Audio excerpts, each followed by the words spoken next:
It's time for AggroChat, the official podcast of the Tales of the Aggronaut blog and stalwart gaming community, where we talk about stuff and things, and the stuff about the things, and sometimes gaming.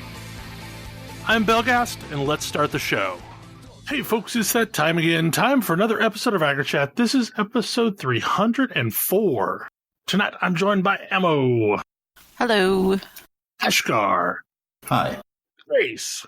Hello. Kodra. Hi. Tam. Hello. And Thalen. Hey there. So, before the show, I was trying to figure out if I had talked about a topic last week, and I know I had talked about it amongst this group, but apparently it wasn't actually on the show.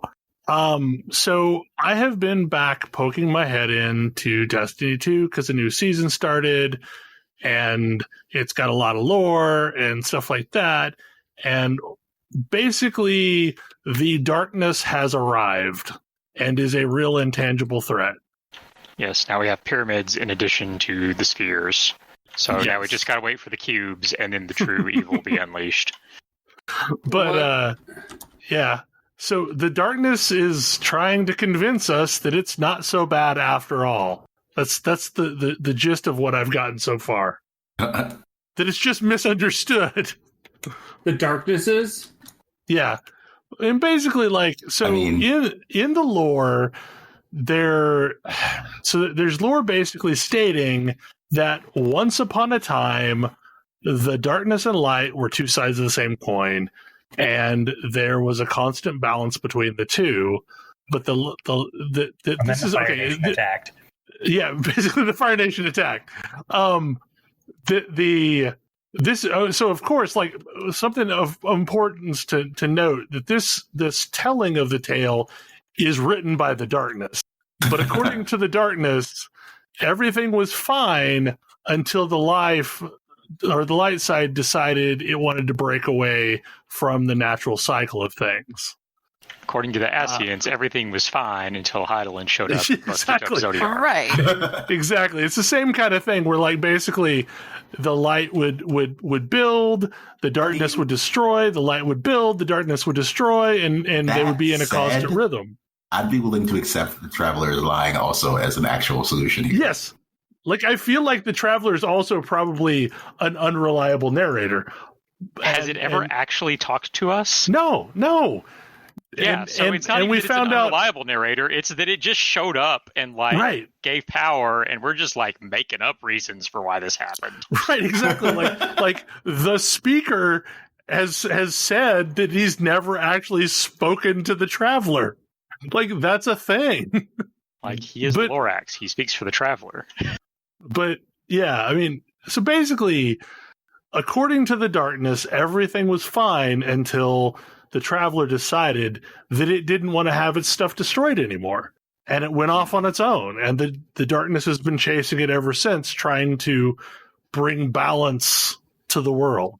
Look, clearly they each need their own set of blocks, so the Traveler can build its block tower and be happy, and then the darkness can run around and knock over its own block tower as much as it likes, and then they'll both be happy. And just it like worked for the Blue humans, and Magenta, it'll be fine. Well, just like the humans and the Fallen were races that had been influenced by the light, the Vex and the Hive were races that were influenced by the darkness. Oh, and clearly they're like fine and exactly. They're perfectly normal. Adjusted. They're healthy individuals. So anyway, yeah. So basically, that's the gist of the season of arrivals, because, like, these pyramid ships have showed up, and we're trying to siphon darkness off them so we can use the darkness to learn more about the darkness's plans. And It sounds like you're basically his power and everything is going to go perfectly well. Oh, it's even better. Like, we're basically running with the bad ideas team. I was going to say, which is made up of this? It is made up of the Drifter and Eris Morn, which is the worst ideas team ever. I mean, it could only be worse if Cade 6 was still alive and also involved. Right. Like basically the Vanguard has forbidden us to do this thing, yet we're doing it anyway. Because screw you, you're not my real dad. Why does the Vanguard let those people talk? I don't know. So, like, yeah, like the Drifter even has this unofficial cryptarch. Because what you're collecting is Umbral Engrams, which are basically Engrams of the Darkness. And he made himself a cryptarch. And, like, every time you go up, he's recorded these little lines. Like, dear. I know you have other choices in your cryptarch needs, but thanks for choosing Drifter. Anyway, I'm confusing the Drifter and the Stranger. Yeah, the Drifter and the Stranger. Stranger is involved too, but Stranger doesn't apparently show up until the expansion. Because in the trailer, the Stranger has suddenly shown up with her rifle again, and she maybe has time to explain. I don't know. So She should take more time. she should take some time to explain. Because, like, had we known some stuff all this time, maybe we could have helped. But so the chase item are these Umbral Engrams, and they start off as having like this massive loot pool, but you can use this device to influence them to drop specific things. So like there's a currency collect, and Drifters figured out a machine to do that too. So that you can say like, okay, I want only Gambit weapons, or I want only armor. And as a result, like there's a lot of loot to chase.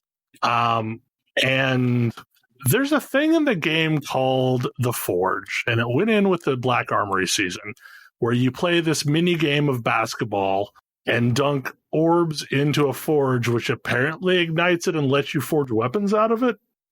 And it's actually really fun. Like it's a really fun game mode. Like, I really like igniting the forge. The thing about it is you have 50 seconds to ignite the forge, and every ball you dunk adds time back to the clock. So that's how you get through the mode, is through dunking balls. Enough of them will allow you to finally ignite the forge and take down a mini boss and get sweet loot. But the mode only lasts 50 seconds if nobody does anything, which is significantly shorter than the idle timeout. So what people had been doing was putting on as low a gear as humanly possible to drop their light level low enough to where they wouldn't get matched with any real players, and they would just go in and AFK. And after 50 seconds, actually after 60 seconds, because there's a 10-second thing at the end, you would get kicked back to orbit, matched again, you drop back in, you would get another forge with another group of AFK people, and it would repeat indefinitely. There was a small chance on a forge completion. Basically, there's a chance on anything happening for you to get Umbral Engrams. So people would queue up their machines and AFK all night long for multiple days. So every 2 minutes or so, you get a chance at one of these things. Yeah. Oh, so this is what I saw when I saw people tweeting about, listen, if the loot cave was legal, anything that is put into the game is not considered an exploit. I was going to say, this is the game that originated the term loot cave. Yeah. It is not an exploit. Like, it is absolutely not an exploit. They would not have banned people for it. They did fix it. I played around with it, and God, I ran it for a couple hours during some conference calls, and I think I got 20 Engrams during that time.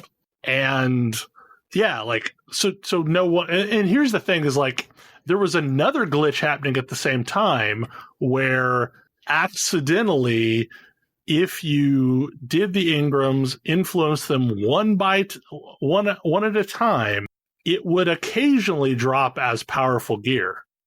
So that means these players that were just AFK farming went from 1,000, which is like basically where you started this season, to 1060, which is the cap for the season, just through AFK farming. So they fixed both of those things. But, so essentially now no event auto queues you up for another event. They all kick you back to orbit. What this had as an effect on the game is basically nothing else was happening. No activities were happening.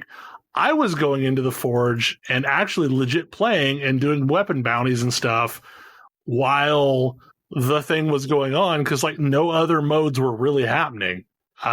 So like this needed to be fixed definitely, because none of the other things that they had put in were actually being done, because the easiest possible way to get stuff was to just AFK and go do something else. I appreciate when the easiest possible way to get stuff is to actually play the game. Yeah, yeah. So it's been interesting what a difference this week has been, or since they fixed the bug, because like now people are out on every single planet doing all the things because they've realized, oh, hey, doing literally anything has the same chance of rewarding these things. And the main reason why everybody is farming stuff so seriously is they've essentially decided to sunset gear. The concept? No, just like actual gear. Basically, they feel like they've taken the game to a point where there's too much stuff to try and balance at once. So each season, new items will flow back into the game, and stuff will basically exist in the game for 3 seasons. And so they're going the Magic the Gathering route. So yeah, exactly. Like that's the parallel that makes the most sense to me, is they've basically put Standard in Destiny. Yep.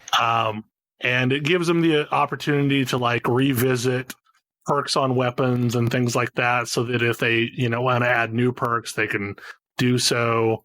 But that also means like all of these items that we have been using all this time basically have a shelf life of this season. Like for the most part, the majority of the items I've been using will cycle out of the meta at the end of this season. Are items actually unique and different enough that that's relevant? Yeah, so they basically exotics are special. Exotics are evergreen. So exotics will never cycle out of the meta. And I'm saying the term meta just as, that's a thing. Because they don't really have a name for this yet. It's not like I could call it Standard. But sounds like you really want to. So I really want to, yeah, because that's basically what this is. And like I understand that at this point that every time that they add a new season, they add brand new weapons. And now they have a bajillion weapons that are all equally valid and usable. And how they decided to cycle things out is by essentially putting a power cap on them. So, like, the Destiny thing is you can raise the power of anything. But now things have a ceiling that they can be raised to, which is essentially a seasonal power cap. So all of the stuff that's cycling out after this season has a ceiling of 1060 for the level. But then there's a bunch of items that have come in that have like 1360 as the level, which I assume is 3 expansions from now. Seems likely. And I have noticed like significant changes in some of these items that are older items that are back, that have basically been rebooted in this 1360 form. They've added new perks to it. They've taken some perks away. It will be interesting to see how this works. To combat appearances going away, they're basically making it so any item that you've unlocked can be used for transmog. So like all those old armor sets, you can break out and just transmog them. That's about time. Yeah, exactly. Like this is a thing that should have existed a long time ago in Destiny. So while fashion frame is absolutely a thing, I think fashion Destiny will finally be a real thing. I don't know. Like I'm of mixed opinions. Like I get that this is a needed thing to do because they've painted themselves into a corner of having too much stuff active in the game at one time. I'm not a huge fan of them removing some destinations. So they're going to take some planets away and they're going to bring back some stuff from Destiny 1. And they're also going to like go through a cycle of bringing destinations in and out of the game. It sounded like they were taking away a lot of content. They're taking away 4 planets. That seems like a lot. Yeah. Weren't there only like 8? All of the all of the raids associated with the Leviathan are going away. Is okay, and again, Those I are the haven't ones been. that were released when the Destiny 2 launched. Mm-hmm. I was gonna say I haven't played in a while, but weren't those all of the raids? Oh no, It hasn't been for some time, but they were when the game launched. Yeah, they were when the game launched. They've added in a bunch of raid sets. And they did say something that it is likely that they will bring back content. I was going to say, weren't they saying that fear of missing out was a problem and the thing that they were wanting to try to avoid? Yeah, that is not this answer. Isn't this doing the other thing? Yeah, this is the exact opposite. We'll see. Like the new season's been really fun. I have cared about the game again. I did not care from the previous season. People, I guess the thing is like people are actively doing stuff again, and it's fun because of that. Like all the things that I liked to do, like Escalation Protocol, Sorrow's Harbor, those are all really active right now because like literally anything is effective, and those are pickup group type activities, and people seem to be really enjoying them. No, and some of them will be going away because isn't Mars one of the destinations being removed? I don't think. I think they said Mars and Mercury both. Maybe. I know Mercury and Nessus and Io, but maybe it was Mars as well. But there is talk about them bringing back Mars from Destiny 1, which is a different region of Mars. So I don't know when or if that's happening, but basically destinations will come and go as the story weaves through them. So we'll see how well it goes. Like I'm open, especially to the weapon thing, especially if they make fundamental changes in the weapons between times of it showing up. Also, especially if it brings back some weapons from Destiny 1 that I liked. You're not getting Gallarhorn. I know, and I'm actually losing my perfect rocket launcher that was basically as close as you could get to a Gallarhorn. And I admit, like, that's what I've been trying to farm for. It supposedly is still on the drop table. Like, so we'll see if I can get it. I have gotten a close one, but not quite. Oh, a new version of this with the new seasonal cap is on the drop table? Yes. So that's the thing that I feel iffy about is I was going to say there is no point in holding on to old weapons. Giant growth sticks around from rotation to rotation. Yeah. So basically nothing, like once it's capped out, you will never be able to add additional light to it. You can still use it for casual purposes and running stuff on your own, but like it will never be able to grow. So even like, for casual purposes, like yeah, you can still use it, but it will be stuck at the previous light level. So why? Okay, what is the point of this? Because like I have my opinion, which is that there should be some activities where we don't really care about balance as much.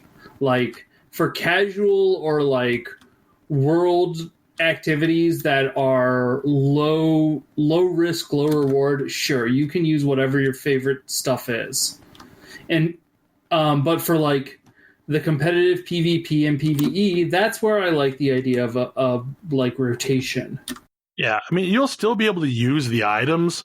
You just won't ever be able to add additional power. If it's several hundred light levels behind, you won't really be able to use the items. Right. So, I mean, to some extent, like, for me personally, this will solve one of my problems because I hang on to way too much shit. Like, and my bank is just full constantly because, like, I never know when a thing that I've had from the past that I can no longer get might be useful again. They've basically told me you can delete this now. This will never be relevant again. And I mean, I kind of need that firm talking to get rid of the stuff out of my bank. I mean, I have 7 retainers full of cosmetic gear in Final Fantasy XIV. I maybe have a problem. How do you even get 7 retainers full of cosmetic gear? By giving them extra money. No, not what I meant. I did not think there was that much cosmetic gear in the entire game. I mean, yeah, well, I have them divided by class, so like they're not 100% full, but like They have an organizational scheme to them.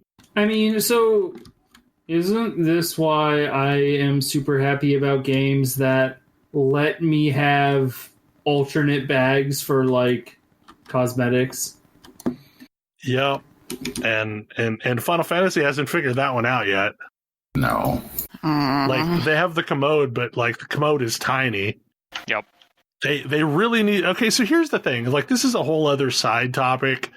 They really need to put appearance unlocks in the game. They need like the Guild Wars 2 system. It would save them so much like database space, if nothing else. It's like actual server space doing this, probably. Right. Well, but the thing is like, you wouldn't have to keep track of any of the attributes. You just keep track of a lock that says you have this appearance. I mean, that's what the armoire is.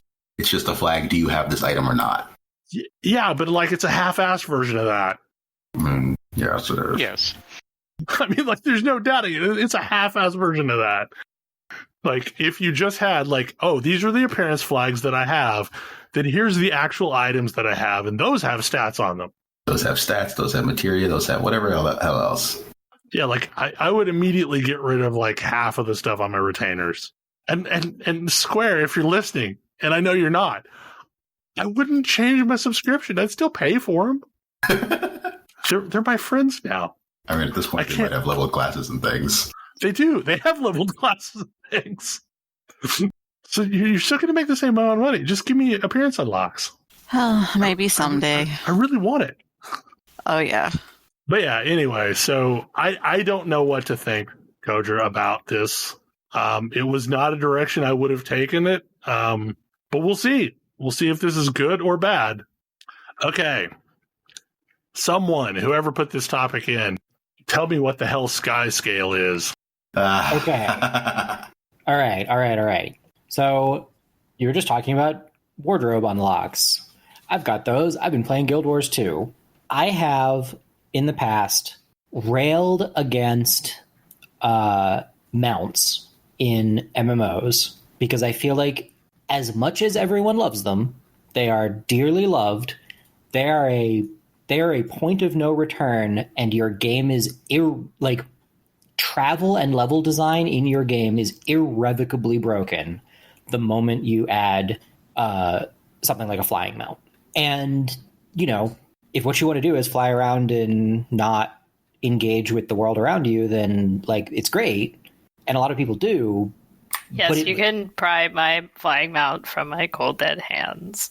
Yeah, but it breaks the game. The game is broken the moment that you can fly around willy-nilly. But flying is fun. Flying is super fun. And so Guild Wars 2 had gone for like an entire expansion cycle without mounts. And in their most recent one, they added them. And I frankly think they're the most clever designed mounts in any game I've played anywhere. Are you going to back up a bit and talk about the glider first? Yes. So what they added, because flying is fun, they added a glider. Sometimes you can get very high up and you want to get down and you don't want to die in so doing. So they added a glider that you can glide around. And as you played more of that expansion, your glider unlocked more and more abilities.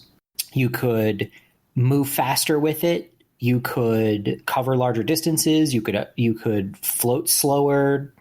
You could catch updrafts. You could catch like these weird magic air currents. And so it wasn't quite flying, but it was kind of like flying. You could fly, you could like glide. And importantly, it didn't break they did a really good job of it not breaking the overall structure, because they kept a really solid rule. You're always going down, even slowly. You're always going down under your own power, and the places where they let you go up are controlled, which is great because that retains level design having any meaning whatsoever. And so it was like, okay, cool. You get to fly, sort of, and you've got these various things that make your flight more interesting, and like you actually pay attention to the world around you rather than just ignoring it as you beeline towards wherever you're going. It makes travel a lot more convenient once you have everything unlocked. It's not fast, but like Guild Wars 2 is designed such that you mostly don't actually care that much, at least in those zones, about going places quickly. I mean, Guild Wars 2 also has teleportation around the zones. Yeah, it has like super trivial teleportation. It's fast, it's easy, it's just what they expect you to use. It's fine. And so in Path of Fire, the next expansion, they added mounts. And they added a bunch of them. And they're all different, and they all have like actual mechanics. You've got the Raptor, which is fast and can jump crazy far. You've got the Skimmer, which hovers slowly over things, but it goes really, really, really fast over water and quicksand.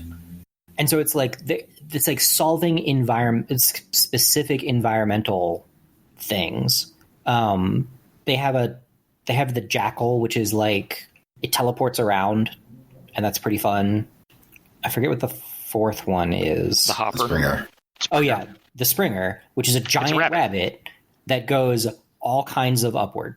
Like it doesn't go forward very far. Yeah, it doesn't go forward very far, but it will go straight up crazy far if you like. It has a charged jump that just jumps straight up really, really high. Can you then use your glider from that? No. But you can. But you do have some control over, like, some horizontal control. So you can jump straight up and then push forward to land on a ledge. Yeah. Yeah. You can, like, cliff climb with them. And you can get up on the roofs to go after casino coins. Yeah.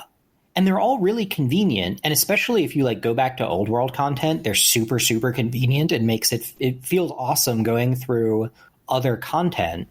And they've slowly added more and more functionality for these. The original set of mounts were all very particular. They added a special mount that is the Gryphon, which is like a super glider. It's like after beating the story. Let me rephrase this. You unlock the ability to know it exists after beating the story. Yeah. And it's not you don't need it, but it sure is handy because it's a super glider. And as a result, and like you can do a particular grind to unlock it.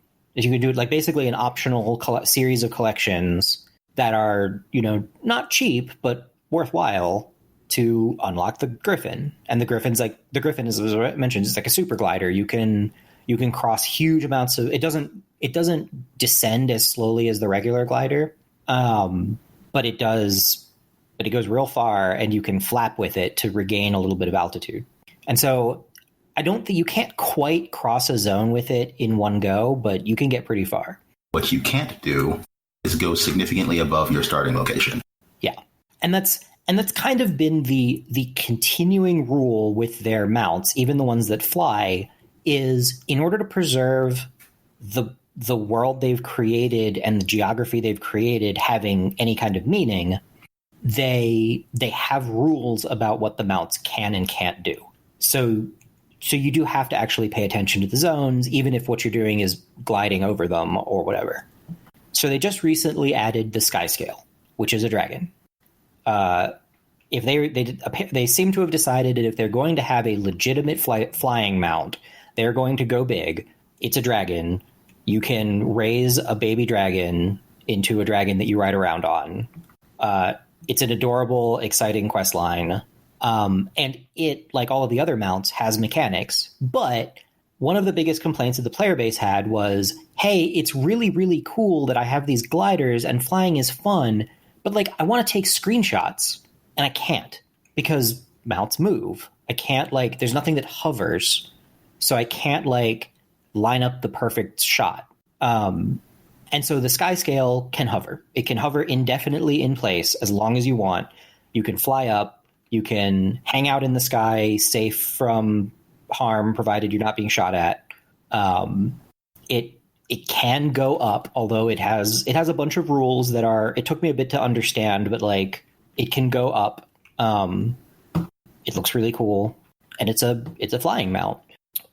Takes some getting used to. You do still need to be need to have controls, but it's not as finicky. And again, it's much like the Gryphon, it's very optional. You don't need it to get anywhere, but it is cool. And you can like legitimately fly around, and there's a whole zone that's like built around you have the ability to find these and fly around with them.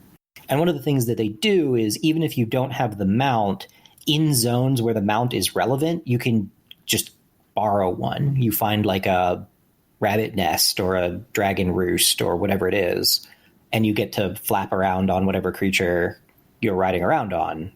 So how does it not do the thing where it trivializes other zones, though? Because what it does, because they retain the rule where they are extremely... So the thing that makes most flying mounts break your geography and break your level design and so on is you can move in any direction you want, completely unrestricted. You can go straight up. You can go in any direction without any concern about altitude, height, anything. You could just be like, I'm going to go straight up this mountainside. And in a game where like they put cool stuff behind, in a game where they put cool stuff around places that you might explore, being able to explore with zero risk and zero real challenge means that there's all that exploration is sort of pointless, especially if they put meaningful stuff behind it. And so the sky scale, what it does is all mounts have a stamina bar, and the sky scale stamina bar is based on it recharges when you descend as it like gets a chance to rest, and it's consumed as you flap to gain altitude, and it bases its baseline on your starting height. So at whatever point it started at is where it determines your stamina bar. So it can go up, but only a limited amount. Yeah, it can go up. It's limited in how much it can go up, but if you can go up and land on a perch and rest a moment, you can then go up again. And it's really, really good at that. It's not as fast as the Springer. Like, there's still reasons to use the Springer, but it does have that interesting ability. It can also cling to cliff sides. It also has the ability to set people on fire, right? Yes. Every mount has an attack. Basically, there's like a... The Springer has the best attack. It's true. You can make an attack. You basically make an attack as you're landing or dismounting to start a fight with.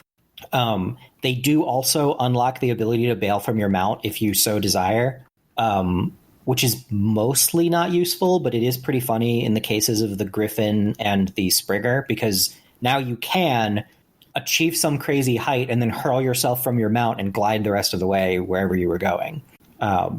It's also really useful because you're very tall. Like, I only have the Raptor. You're very tall in the Raptor, and this lets you make dismounting from the Raptor, even while it's on the ground, allows you to make some jumps that you couldn't make without it. Yeah.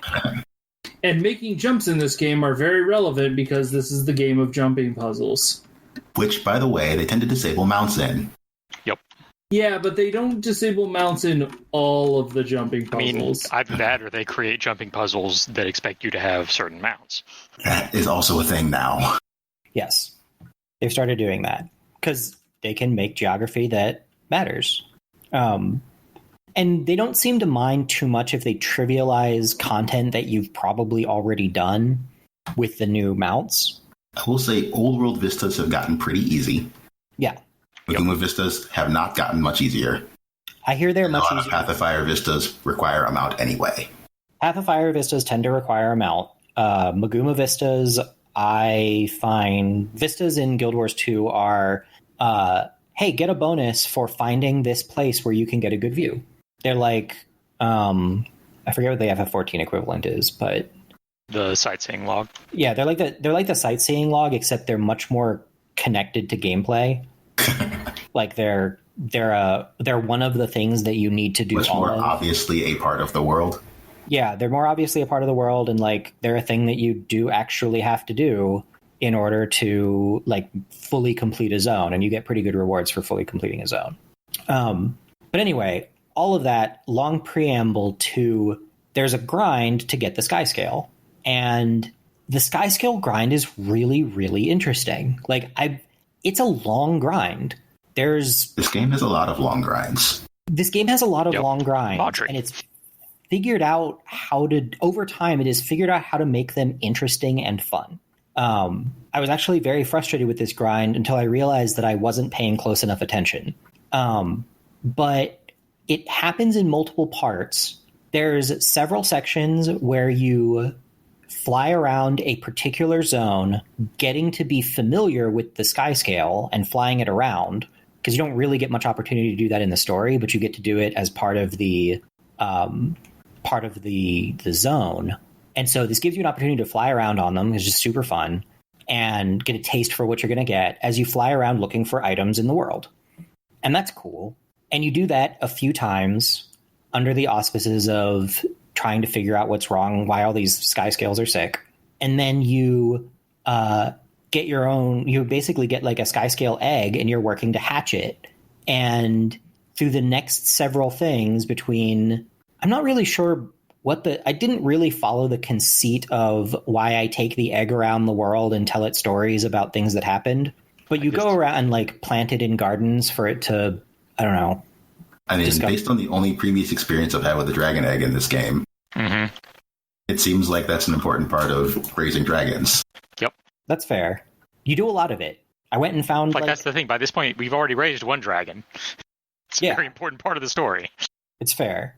Like, I pick up I took the dragon and let it sit in a field of strawberries for a while, and it felt better about it. And then I told it stories about, I don't even remember, fighting Balthazar. And then you, like, collect treats and food, and you go around the world doing things. Like, go find these types of enemies.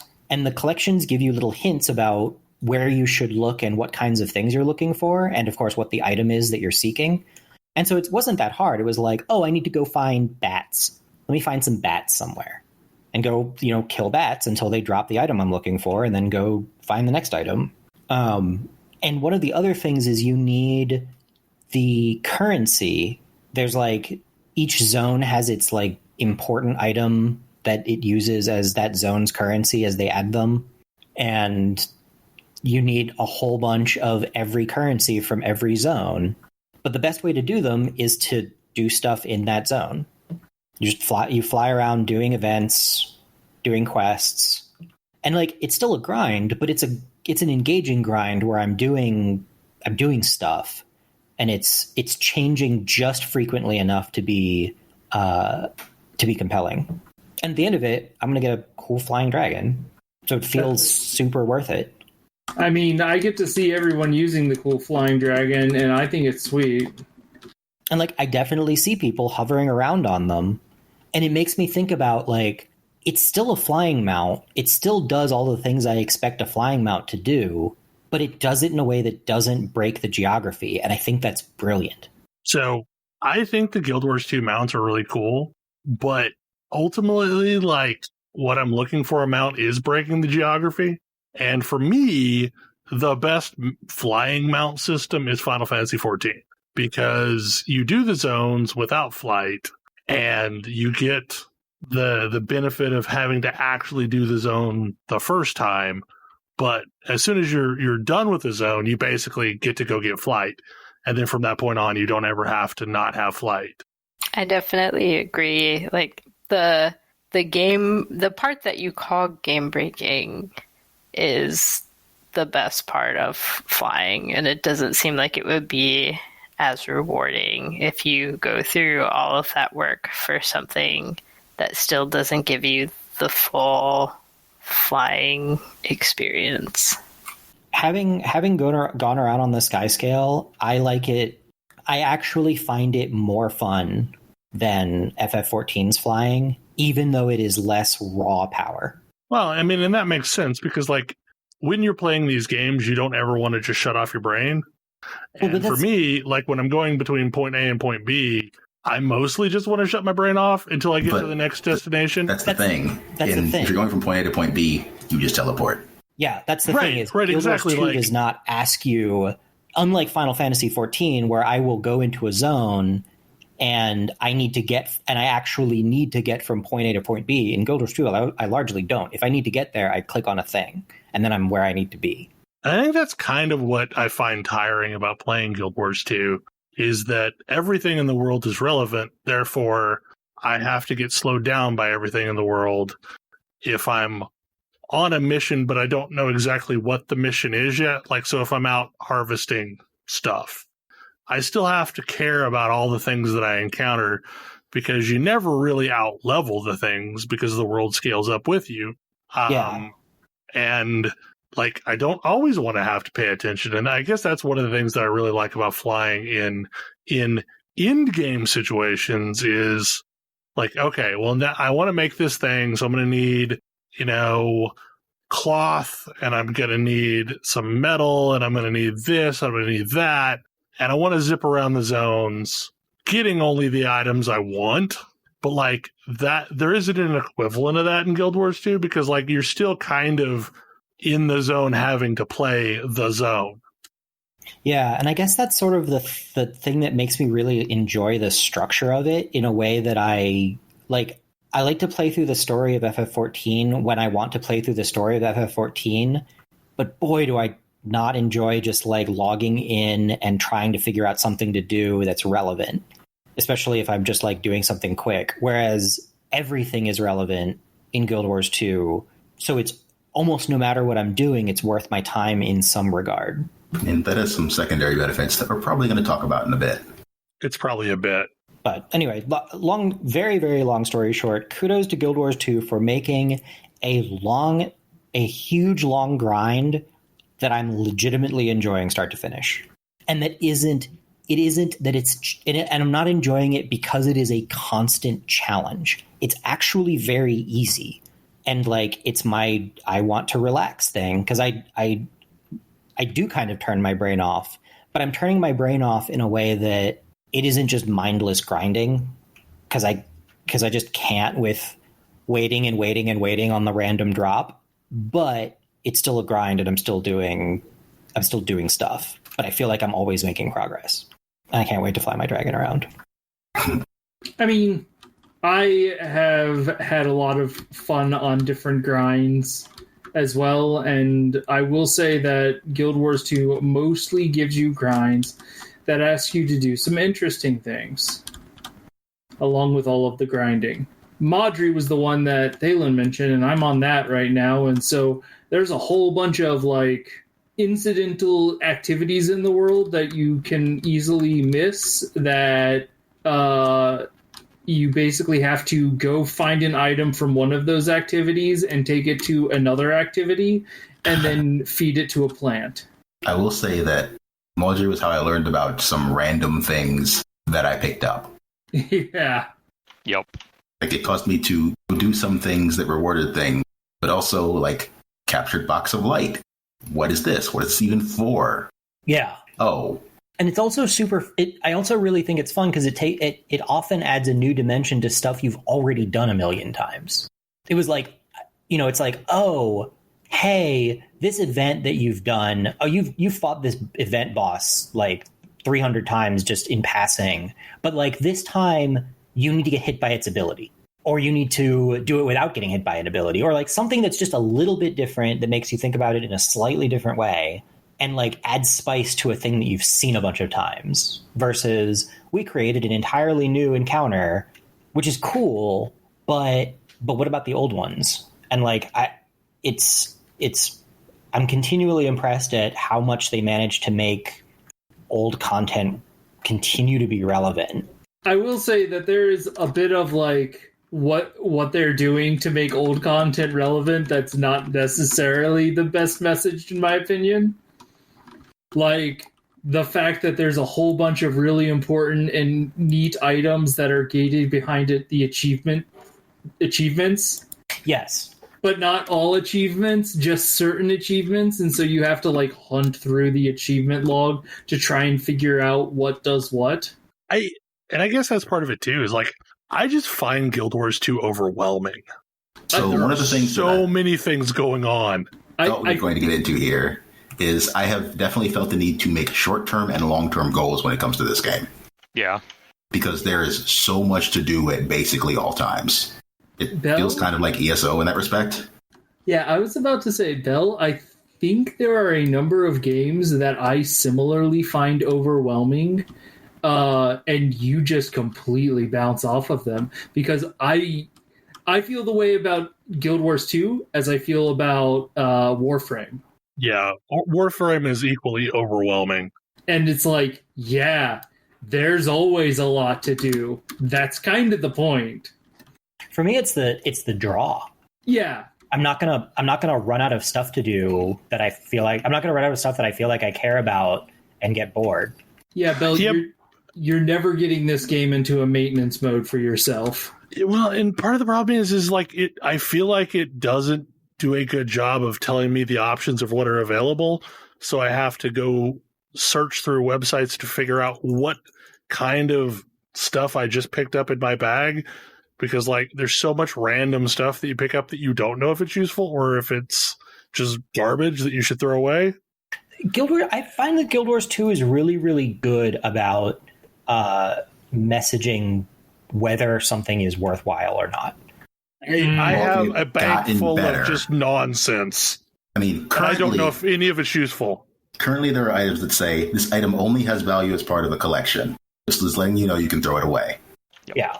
But old things that were in collections didn't say this. Monetary pieces don't say this. That's I've been marked by death by the bandits of Kryta. Should I care about that? I also have been marked for death by the bandits of Kryta. And I have all that crap because item. I don't remember what it's for though. I don't know. Should I keep this? Can I throw it away? Is this that thing that like I'll never get again? Because like it's ultimately part of some legendary weapon somewhere. I mean, presumably, and I have tiny bags, so it now matters as to whether or not I care about this thing. Well, I will say one of the things that I just very recently discovered is I've probably been playing this game the wrong way.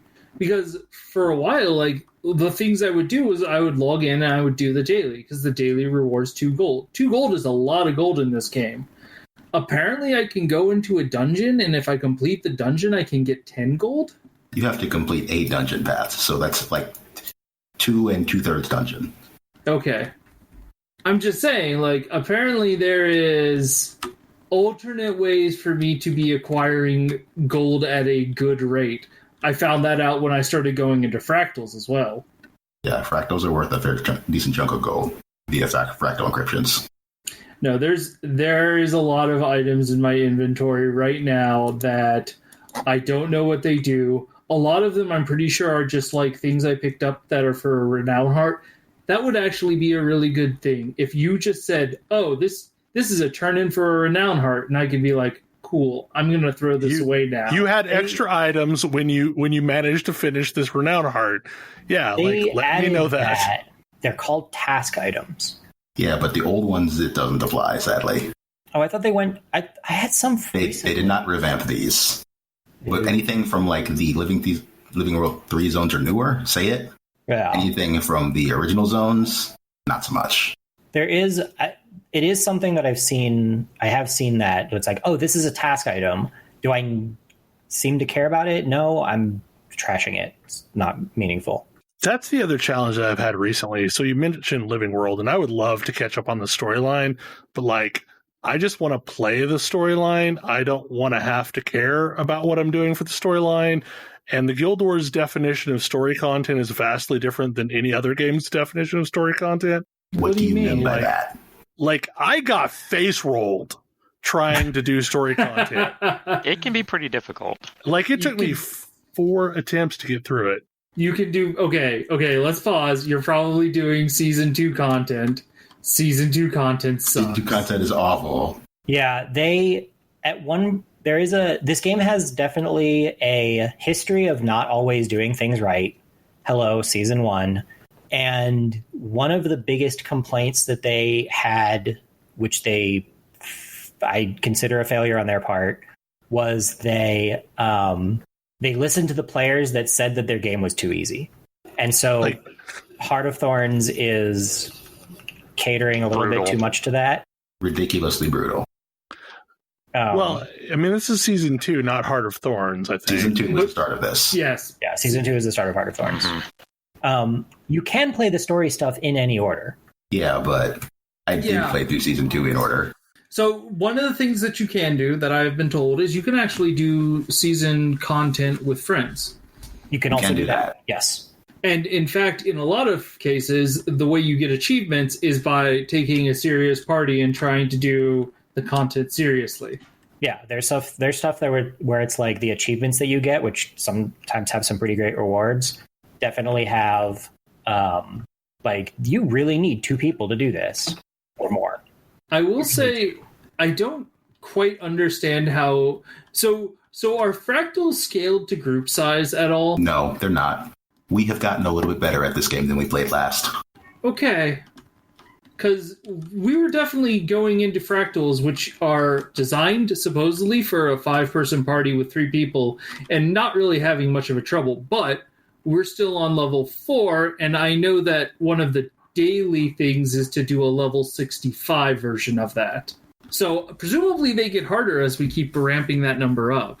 The scale goes up to 100, and they increase complexity by adding things like random penalties.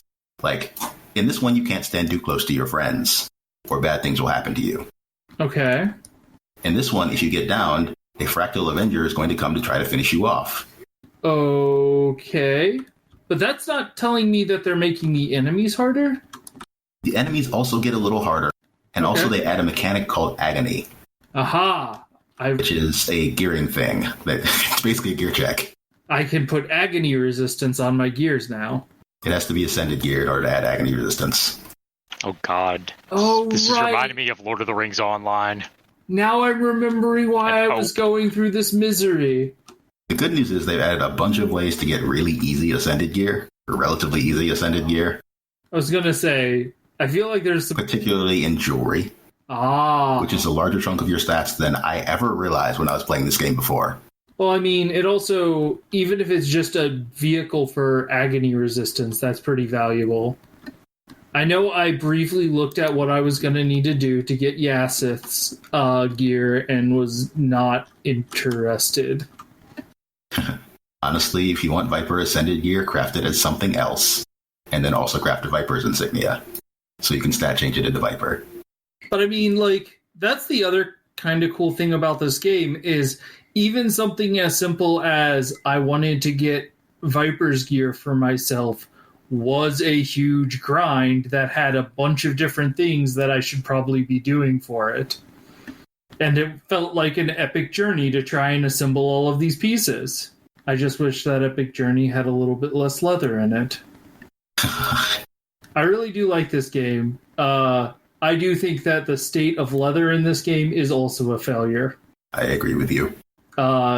So, Gossamer, how do you get Gossamer? You get Gossamer the same way as you get leather, right? Yeah, but it's more common from salvages, and it's way more common to kill humanoids than things that naturally drop leather. Ah, got it. Do you have a copper-fed machine yet? I don't, and I don't know that I would. I think I'm going to just keep using Mystic Salvage Kits. Because currently, I only use Mystic Salvage Kits on rares. Yeah. I did end up picking up the silver-fed machine. They made that cheaper now. It's not actually a silver yet, is it? I don't remember, but like it's only on sale every so often. So like I had some gems, and I'm like, you know what? This is a rare item. I will deal with that now. Because like it is useful for anything that you might want something on, but you don't absolutely need a Mystic Salvage Kit. I mean, it's the same as the Mystic Salvage Kit's effectiveness, isn't it? I don't remember. Clearly, I should probably be using something other than a Mystic Salvage Kit, but that's what I'm using for everything. The Copperfed Salvage Kit is the same as the Crude Salvage Kit, in that it is not terribly likely to return your rare materials. But your common materials are not affected by what salvage kit you use. And most of what you're wanting from like leather is your common materials. I know I depleted like all of my leather reserves when we were dumping stuff into the guild hall. I have discovered that the gift of wood in my bank is probably the reason why I have no wood in my material storage. Yeah, that was needed for something in the guild hall. I hope nothing in our guild hall needs a gift of wood. That would be awful. Would be awful. Or were you getting a gift of wood for legendary? This is a legendary piece. Speaking of grinds, though, getting a legendary has sort of always been a huge grind and has not substantially changed since the start of the game, with one exception. They added, at some point, a legendary crafting path. I know it, well, I say at some point. It went in with the first expansion because it was tied to the mastery system, which added this sort of story bits to the act of acquiring a precursor, which was previously only available as a random drop. So, like, to get the weird dragon axe, I need to go around to all of the various dragon lieutenants, kill them, collect their essences, and then take those essences to somewhere in the world to purify them. And this is kind of nice because it adds process to what was just a giant RNG fest. Yeah.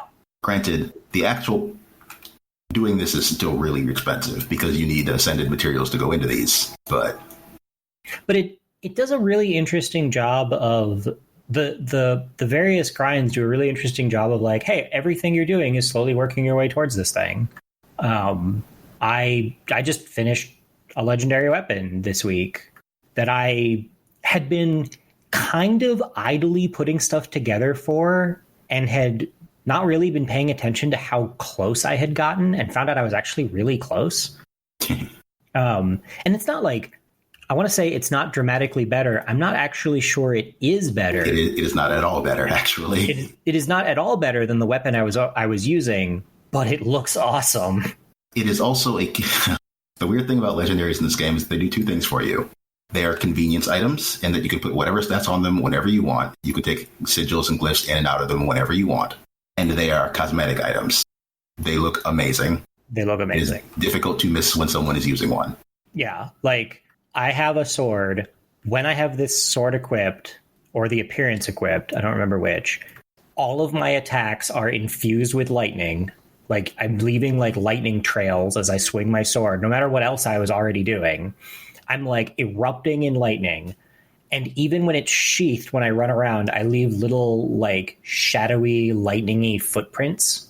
Like, my steps leave little lightning bursts. It's so cool. I guess the downside is if you wanted subtlety in your cosmetics, you aren't going to find it here. No. Guild Wars 2 is not about subtle cosmetic. I mean, it does have subtle cosmetics. It does. Yeah. And you can pull... Legendaries are not those. Yeah, legendaries are not them. But at any point, I can right-click it and be like, I'd like different stats on this, please. And that's super cool. That is very attractive, especially if you're using that weapon for several different builds. Yeah. Well, and it has, unlike some items where it's like you only have a subset of the possible, suffixes or prefixes. Mm-hmm. Because like each prefix has a different stat package allocated to it. You have unrestricted access. When they add new ones, they're just on there. You can just be like, all right, I want this new one. They made a change last year so that most stat selectable items can select from any stat your account has available based on what you own. Oh, that's cool. Yeah. However, they did not apply this to specialization weapons, so those are still the ones you see most often, and therefore those are the ones that are still restricted. Yeah, I noticed when I logged back in that my hideous mask of Caudicus needed stats selected for it, because now I could put anything on it. Yeah, so now it's Vipers. And it's also still invisible, because it's awful. This has made getting some stat packages less prohibitively expensive, because you can pick up a piece of stat select gear and make it that stat package. Yeah, Guild Wars 2 does not have once you hit max level, they don't have vertical progression anymore. They have ridiculously horizontal progression. So you're not going to get more stats, but you might get stats allocated in a particular way that you like better. Well, Ascended Gear is vertical progression.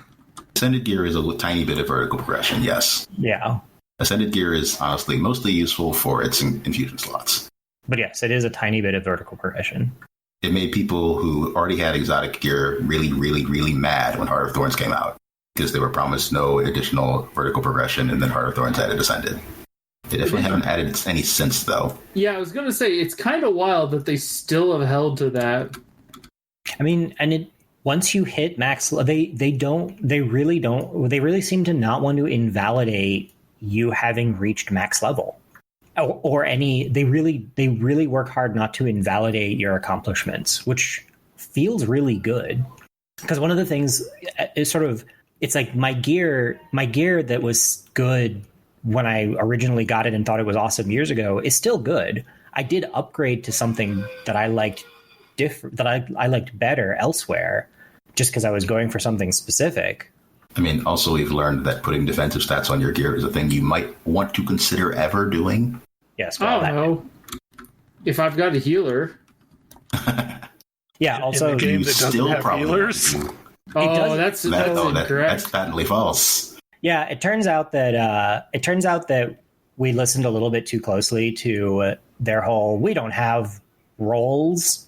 We rolled into things with a healer, and it was silly. Boy, did that make a dramatic, noticeable difference. We did a thing that, quite frankly, pounded us flat, and I don't think we beat it. Or we beat it. We beat all those things. That's okay. It took us a lot of deaths. It also took us a lot of tries. People, I think. That too, yes. Yeah. And playing a healer was pretty fun. I was looking at hey, one of my allies is on fire. Let's make them not on fire. Turns out role-based play is fun. Does it concern you whenever I intentionally set myself on fire? I try not to watch that closely. It's just better for me that way. It's what happens when you're a hollow projector build. Sometimes I thought you were not supposed to set yourself on fire. I thought that was a goal. So not with the build that intentionally sets itself on fire. Oh, you're using the blasting module? Yeah. Yeah, all right then.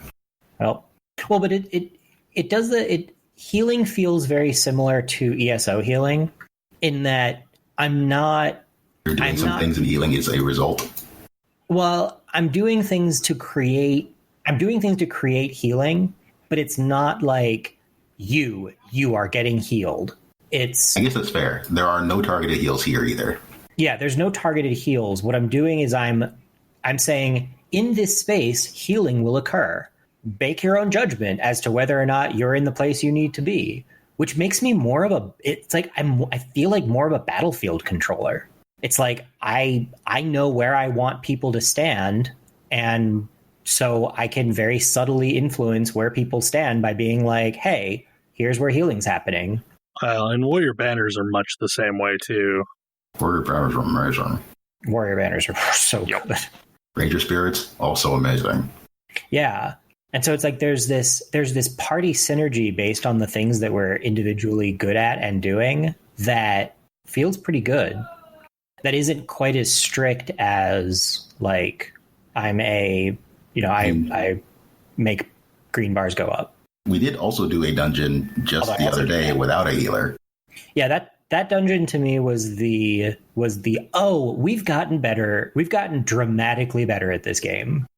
Oh, I remember we were able to do the dungeons before, just not that effectively. Not smoothly, except for the part where we didn't realize that we needed to not walk into poison-filled hallway. That was entirely smooth.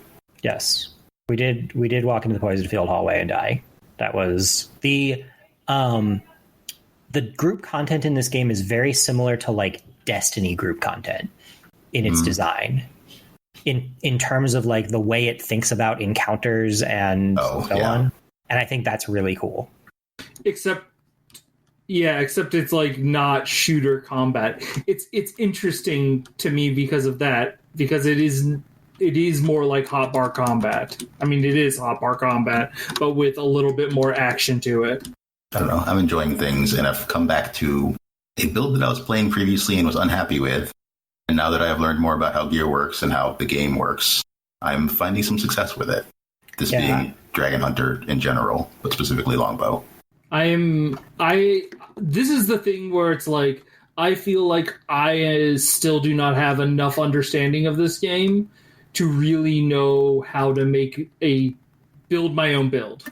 Yeah, I have just recently figured that out, and it is it felt really, really good to take a class that I've always wanted to feel powerful and skilled at, but has never felt like it was there in the Mesmer, and being like, I am strong. I feel awesome. Like, that's a super good feeling, but it has taken me a long time to get there. And I also enjoy playing a sword mage. Like, surprise to 0 people, I know, but I'm a sword mage. It's great. Why would I ever do this? I feel like the Mesmer's definition of a sword is weird, but the Mesmer's definition of a normal sword is the same as everybody else's definition of a normal sword. Mesmer's definition of a great sword is this thing I hold and levitate to make it do some weird laser attacks or something. Whatever. There's no actual hitting anybody with that sword. I can't even lift that sword. I'm a mage. It's fine. I'm a laser somebody with my sword. This is a perfectly reasonable thing to do with a sword. No, the sword mage thing that I'm thinking about is elementalist, which lets me say I'm a wizard who hits people with his sword. So I'm not really sure which of these topics to go after next, but I'm going to go after the one I think is going to be really short. EA did a E3 presentation this week, and they showed off a lot more of Star Wars Squadrons. And also, they would really like us to not think they are an evil empire anymore. Good luck. Good luck with that. I'm here for Star Wars Squadrons. Not going to lie. As I mentioned before, when the cubes show up, that's when we know that the true evil has been unleashed. They used to have a cube in their logo. They did. Maybe it went away. They had a cone, a sphere, and a cube. And when Ultima 7 came out, the shapes that you had to get a hold of to unlock the gate that the horrible bad guy came through were a cone, a sphere, and a cube. Wasn't their logo already a cube at one point? I mean, it has been a cube with the letters EA in it, but that's long after the original sphere, a triangle, and a cube. Because, like, that's the OG logo. And then at some point, they decided they wanted to make something that looked more sporty. When they started doing all those sports games? It's in the game or whatever. Yeah. Yeah, some of us remember. I remember when they published Deluxe Paint, and it was amazing. I missed Deluxe Paint. But, so they basically harped on 2 things in their demonstration. One, they harped on that basically everything is going to be cross-play between all platforms. As in, like, Switch, Xbox Stack, PlayStation Stack, and I am 110% here for this. Yes. And I want more of this, and I'm hoping that maybe others will see it as a marketing thing that's advantageous if EA's doing it. I don't care what gets it done. I just want it. I don't know how we got here, because it wasn't that long ago where it was like unthinkable, but whatever, we're here now. I'm down. I mean, that was one thing that the 360 era wasn't that Microsoft's thing. Like, you can't have crossplay, and if you put out a version of your game on another platform, it needs to have something special if you put it out here. Yeah, pretty much. And Sony's done the same thing. Yes, and then later we have the next generation, and Sony turned around and did the exact same thing. Like this is why we have like fighting games with different secret characters depending on platform. Yeah. And I mean, that was one thing that Bungie brought up in their demonstration, was that, they're going to also support you buy it on one platform, you get it on the same platform in the next generation version. And that was one thing that EA brought up as well, is like that these games would upgrade. However, there's like some stipulations that came out after the fact that like you have a year to upgrade it after the launch of the next gen console. But like Bungie mentioned that they're also going after crossplay across the board. So like if EA's doing it, Bungie's trying to do it, Square's been doing it, Epic is doing that with Fortnite. I am hoping this becomes just the rule of the land. That like you buy it on whatever platform you want, you get to play with all your friends regardless of their platform. I mean, Square is doing it in small batches. You at least have to buy the game again for FF14 at least. I don't care about buying it on another platform. Like, that doesn't bother me. I mean, like, okay, so like, I would happily buy games on multiple platforms if I get to use them with the same characters. I mean, one of the things that I want more than anything is for Diablo on the Switch to allow me to log in and play my PC characters. Oh, if I could play Diablo, if I could use Diablo on the Switch to play with like you and Grace, I would do it. I would be super excited. That would be so good. Like, I just want to be able to sit in bed and grind rifts or something and have it feel meaningful without having to keep a separate set of characters. Like, I still do this thing. Like, that is what I do most nights. But I'm having to maintain a separate set of characters, and it annoys me. Also, my PC characters can't have the sweet Legend of Zelda gear. Yes, well, I want the Legend of Zelda chicken mount or chicken pet on PC. I didn't even know that was a thing. It is. It's a thing. You get a unique pet on the Switch version. That's the chickens from. I wonder if I've not tried, but like I wonder if you hit it, if it attacks you. I feel like that'd be miserable in a game like Diablo, so probably it doesn't. Yeah. So the other thing is they specifically said with Star Wars Squadron that everything is unlockable through gameplay. Now, what they did not say is how long it would take. Because it may be this was technically true for Battlefront 2 as well. It could be 4,000 years, but Yeah. That sounds like a very specific statement. I got the distinct feeling that EA would really like us to not think they're evil anymore. Again, good luck with that. Actions, not words. Yeah, I feel like they don't need to do much to. They just need to stop being evil. Yeah, like Sure. I mean, Fallen Order did a pretty good job. EA game. Fallen Order is an absolute step in the right direction. Like, I bought that game despite it being an EA game. I had my skeptical opinion, and it wasn't even like, oh, there's evil in here and I can avoid it. It was, no, there's nothing here that I found objectionable from a valuing my time and whatever as a player. It was like, oh no, this is great. Like, where's the DLC? Give me the DLC. I will pay you money for DLC for that game, and I'll do it right now. I mean, one thing that I would greatly appreciate from them is, yes, they technically have things on Steam now, but you still have to have Origin installed. I would really like to not have Origin installed. Like, I would really like to not have Origin installed. I mean, if it's what they're using as their account system, there's no real way around that. I mean, they could just do what everyone else does and do account linking, and like I have everything linked to my Bungie account. It doesn't require me to like log into other things when I'm using it.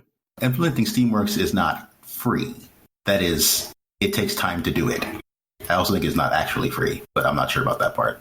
Yeah, but like what I mean is you don't use Steamworks on when you log into your PS4 to play your characters. You use PSN. But behind the scenes, it's doing a translation without having to have a separate account installed or a separate client installed. Yes, but when they built the games for PC, they assumed this client. So they would have to redo their online system to work without this client. Man, and there would be rejoicing across the world. But I get what you're saying. I just don't want to install Origin. Sure. Again, prior to Anthem, I didn't really have a problem with Origin. It's just that with Anthem, it was awful. I did not mind Origin so bad when I wasn't trying to play online games. I guess that's right. That's really what we're getting at. Yeah, like, I was fine when I was playing single-player games. Mm-hmm. It's horrible with online games. Mass Effect 3 worked fine as long as you turned off the overlay. Oh, that overlay. Origin also just really has obnoxious sounds that I forget to turn off every time I have to reinstall it.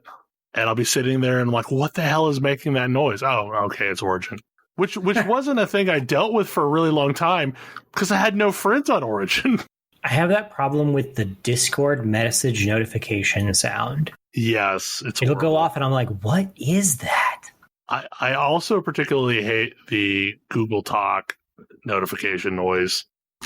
Bel, why are you still using Google Talk? My wife and I use it still. Oh, okay. Most everything, yeah. I was about to say to Tam's remark that a couple of millennials complaining about Discord is at risk of getting us burned by Gen Zers right now. Nah. Does Gen Z even use Discord? Does Gen Z even listen to podcasts? I mean, Yeah. Legit. I'm pretty sure no one in Gen Z cares about our podcast. Seriously. Look, the big influencer of our podcast is Gen X, and therefore invisible to Gen Z. It's true. It's true. What? No. True. No, but according to Gen Z, we're boomers. Like, if you listen to all the things complaining about boomers from Gen Z, they're calling people that are actually Gen Xers boomers. Oh my. I'm highly offended by that. They're calling people like Jimmy Kimmel boomers. Oh.